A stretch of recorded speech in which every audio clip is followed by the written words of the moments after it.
We all know White Egypt is a joke, but how did that lie even get started? And how did the Euroclowns sell the idea of whites in Africa anyway? With Napoleon's incursion into northern Africa in the early 19th century, Egypt had finally come back to the white world's attention. While Napoleon's troops were busy giving the Sphinx a nose job, Francois Champollion, a fellow Frenchman, was deciphering the hieroglyphs.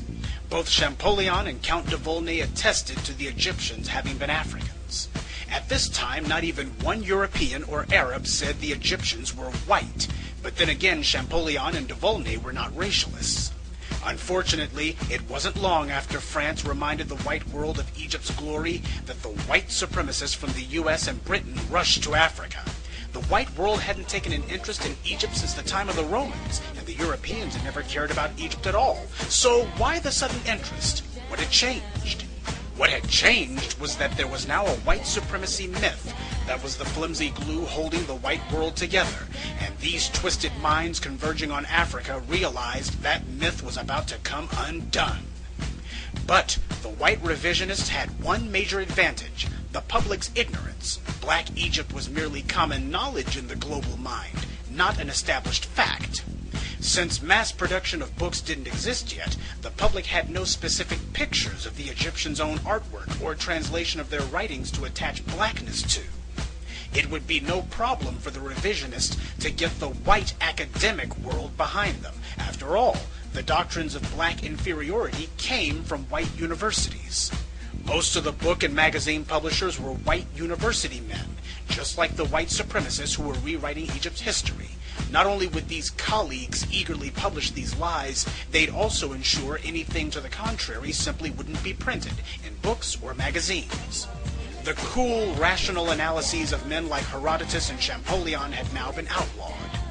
The racists were about to rewrite history. These men created Egyptology, the first racial philosophy masquerading as a science. From now on, the Egyptians would no longer be the last word on their own world. White scholars would be the authorities now. They began the whitewashing of Egypt using the popular medium of that day: books.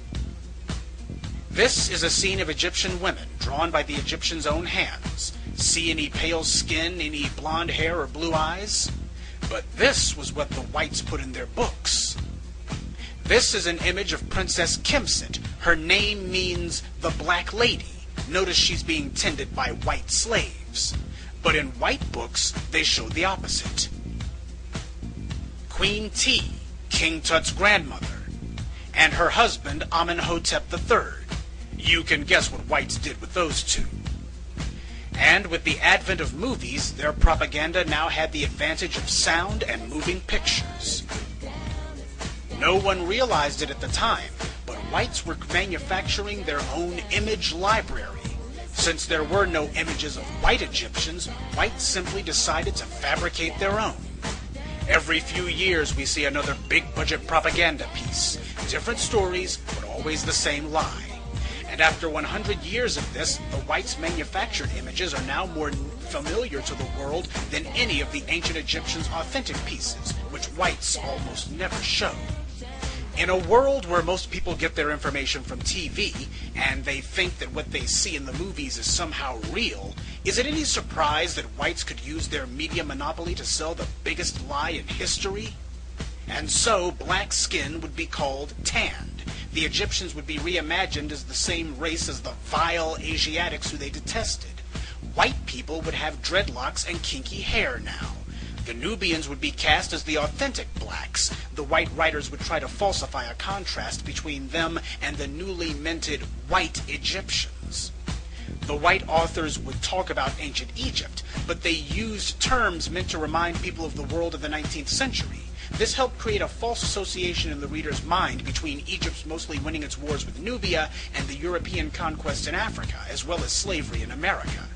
All they had to do was leave out 90% of the facts and keep repeating their revised version until it stuck. Here's an example of how they did it. This image is a reproduction that is shown in nearly every white-authored book on Egypt, Tut slaying the Nubians. Whites like to point out that some of the Nubians are jet black. But they always conveniently omit that most of the Nubians are shown as being the same reddish-brown color as Tut and having red hair like Ramses II. And not one of those books will dare show the image on the other side of this funerary box found in Tut's tomb, because it shows Tut riding his chariot over whites who don't look anything like him in form or color. And if this picture of Tut warring with a handful of Nubians who look just like him is proof that the Egyptians hated blacks, then what does it mean when Ramses III rides over an entire ocean of Caucasoids? For whites, it means, no way in hell are we going to print this. This image of a rough-looking black prisoner is another white favorite, because of his full lips and flared nostrils, even though Nefertiti has the same features. And neither one of them looks like this white slave. Here's another picture you'll see in all the white books on Egypt. And here's one you won't. White POWs being tortured. Ramses killing a white man while his wife watches in admiration. No Nubians were ever treated like this. Ramses has 3 captives, but only one of them is black. The other 2 are Asiatic and Semitic. Thutmose III has so many whites by the hair you can't even count them. Pictures of the Egyptians torturing and killing whites far exceed the handful showing the same old pictures of Nubian POWs. Yet white writers rarely mention whites as slaves or prisoners. They only say a few sentences about that, and of course they never show the pictures. This is a 200-year-old propaganda war to achieve one sole purpose: deceive the reader into thinking of Egypt and black as 2 separate things. And 2008 was no different. After 30 years of African American scholars proving Egypt was really black, National Geographic put out this feculent propaganda piece. Instead of calling it the Nubian Pharaohs, which at least would have been accurate, they called it the Black Pharaohs, still maintaining the lie that Egypt was white. The caption on this picture says, "Did Queen T have Nubian ancestry? This bust, darkened with age, inspired claims that she did." That's 3 lies for the price of 1. First of all, what proof do they offer that this bust has darkened with age? None. No scientific analysis, no tests of any sort. They simply say it and expect you to buy it. And they don't give us any Egyptian writings or scientific analyses to support this Nubian tea crap either. So who's making these so-called claims then? The editorial board at National Geographic. That's who. They just insert their own unfounded racist opinions into every article and act like that alone is proof. If they're going to say one of Egypt's most celebrated queens was a foreigner, shouldn't they have to back it up with something? What if a black person said, "Was Queen Nefertiti Asiatic? This bust, which has faded with age, has inspired claims that she was." National Geographic would run a front-page story challenging that the sculpture had faded and demanding to know exactly who made those Asiatic claims. Here's another question. If Queen T was Nubian, doesn't that mean her grandson, King Tut, was part Nubian as well, and that this pale reconstruction is a complete fraud? Because the Euro clowns at National Geographic have never said Tut's sculptures have darkened with age. So if Tut's grandmother was black, and National Geographic concedes that his sculptures are accurate to his skin tone, why did they make him look like Casper the Friendly Ghost then? Because it's never been about Egypt. It's about supporting the myth of white supremacy that undergirds European power today. The Euro clowns realize they're losing. Not long ago they said no blacks built Egypt. Now that science has proven them wrong, they're trying to claim the Ethiopians are Caucasians. Because many Ethiopians have narrow noses, whites think they can use that to claim Ethiopians aren't like those other Africans who have bones in their noses and plates in their lips.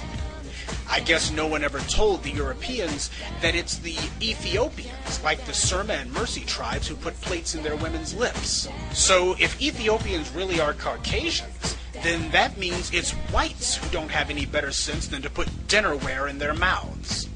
Didn't see that one coming, did we? Maybe next time you'll think before you lie. Whites have been taught to worship themselves. Perhaps they should have chosen another god. One who was smarter.